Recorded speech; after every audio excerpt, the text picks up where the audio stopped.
heard from my colleagues about some of the attacks on your character and your integrity. I haven't heard those, and I hope that that we have you've not experienced that. I also struggle with the change of heart that we're hearing today, because I have a list of elected officials who have questioned your investigation, even attacked it. In fact, the former President Clinton said this is a game.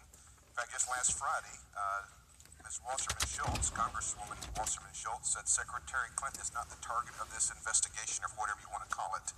My question to you today is, do you feel like this has been a Republican witch hunt? This hearing? No. Okay, thank you. No, I said at the beginning, I understand people's questions and interest, and I'm a huge fan of transparency. I think that's what makes our democracy great. And I think goes to one of the reasons of why you are so respected. To me, this hearing is about understanding and disseminating the facts, how you saw them, and how the American public sees them, and specifically in the areas of where there was wrongdoing admitted under your investigation, where there was obviously breaking the law, but also some cover-ups. Did Congress ask you to pursue this investigation? No, it was a referral from the Inspector General of the intelligence community. So it wasn't Republicans either, was it? No. How did you go about collecting the evidence? We used the tools that we normally use in a criminal investigation. Did or do you receive a congressional referral for all the information that you collected? Not to my knowledge. Well, then, one of the things that I'm struggling with, or that I would like to know specifically, is, under oath, Ms. Clinton made these three comments that we now know are untrue in the Benghazi hearing. Number one, she's turned over all her work-related emails. Number two, telling the committee that her attorneys went through every single email. And then finally, and probably the one that continues to stick the most, there was, and I quote, nothing marked classified on my emails, end quote. Now, earlier, when the chairman questioned you about this, you said something about needing a congressional referral recommendation.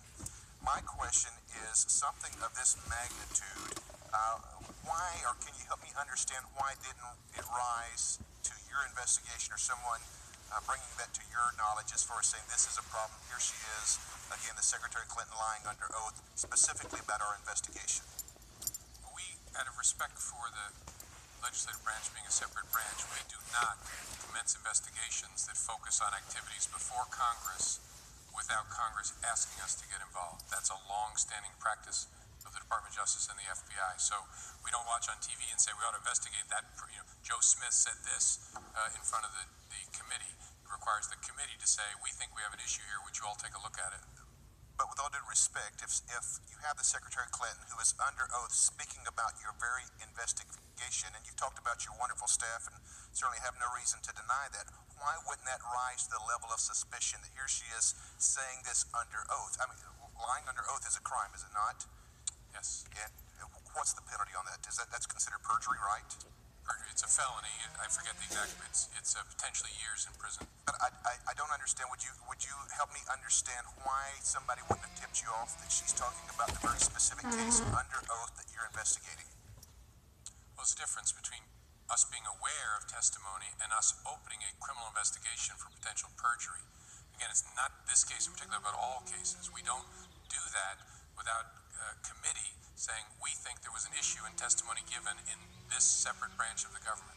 You also mentioned earlier, and it's been quoted several times, that no reasonable prosecutor would move forward with some of the facts. Is there any room at all that somebody would differ a little bit on the opinion? I know that former United States Attorney General Michael Mukasey said with the illegal server, it disqualifies for her from ever holding any federal office. So there are some people of high esteem that may differ, obviously not privy to the exact facts, but can you make any room? You said no reasonable person.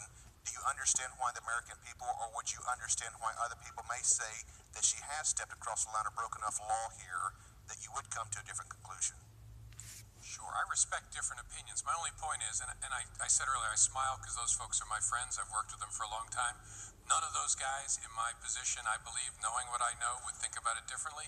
But I also respect that they have a different view from the outside. Thank you, Mr. Chairman. Yield back.